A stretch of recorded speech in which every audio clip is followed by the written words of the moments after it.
कढई गरम करायला ठेवलेली आहे. पिठामध्ये थोडं थोडं पाणी टाकून, त्यात गाठी होऊ नये म्हणून थोडं थोडं पाणी टाकून असं मस्त असं हलवून घ्यायचं आहे.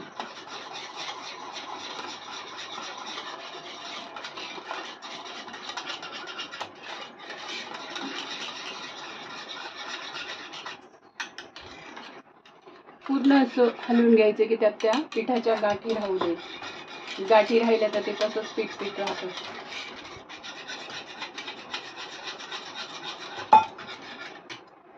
कढई गरम करायला ठेवून त्यामध्ये पहिल्यांदा तेल टाकूया.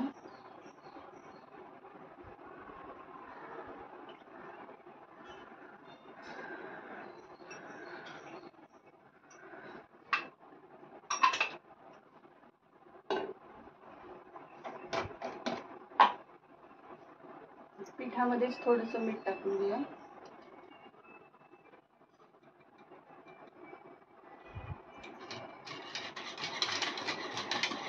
बाहेर जर पाऊस पडत असेल तर असं मस्त वाफळलेलं गरमागरम बेसन भाकरी खायला छान वाटतं. पिठलं भाकरी, काही काही ठिकाणी त्याला बेसन म्हणतात, काही काही ठिकाणी पिठलं म्हणतात.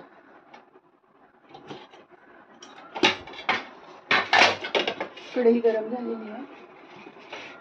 त्यामध्ये मोहरी टाकली फोडणी द्यायला. मोहरी तडतडून द्यायची, तरच फोडणीचा खमंग वास येत असतो. कढीपत्ता,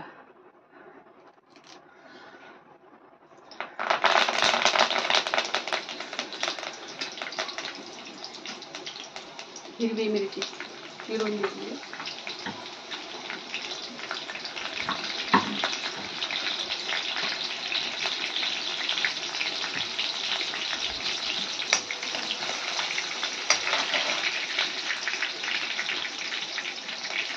थोडीशी हिंग टाकली. हिंग टाकल्याने कुठल्या पण भाजीचा स्वाद छान लागतो.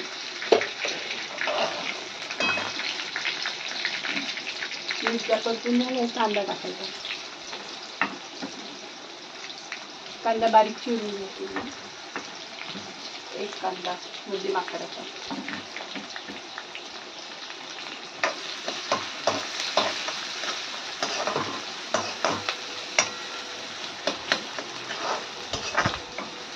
परतून घ्यायचा कांदा छान.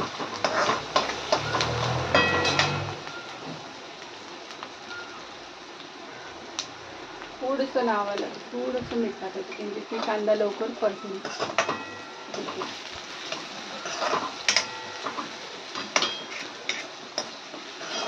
ज्याला खूप तिखट खायची, खूप तिखट खात असतील त्यांनी हिरव्या मिरच्या, लसूण ठेचा करून टाकला तरी चालतो. आणि जे मीडियम खात असेल त्यांनी करून तिखट टाकलं.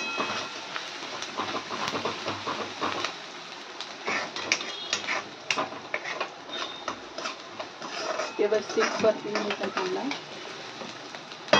गुलाबी रंगावरती येईपर्यंत परतायचा.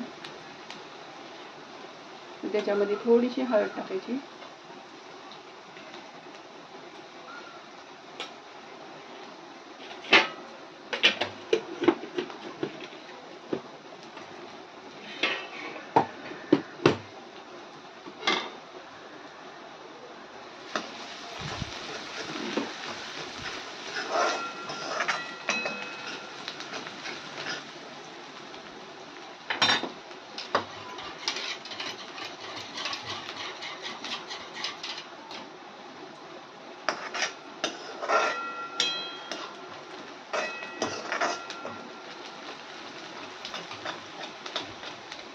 थोडं थोडं करून हे पीठ बेसन ते आपण टाकलेलं ते त्यात टाकायचं आणि ढवळून करायचं. एक टाकून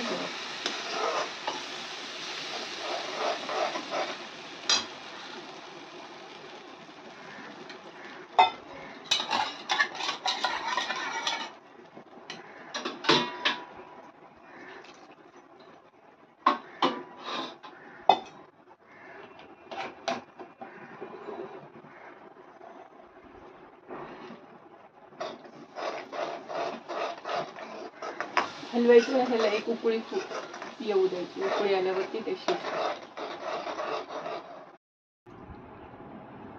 उकळी आल्यानंतर पिठलं आपलं शिजवून तयार आहे.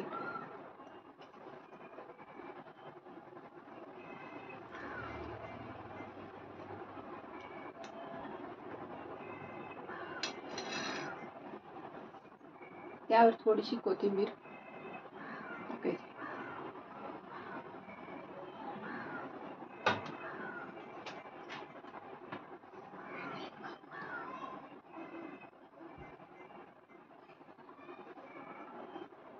या मंडळी जेवायला.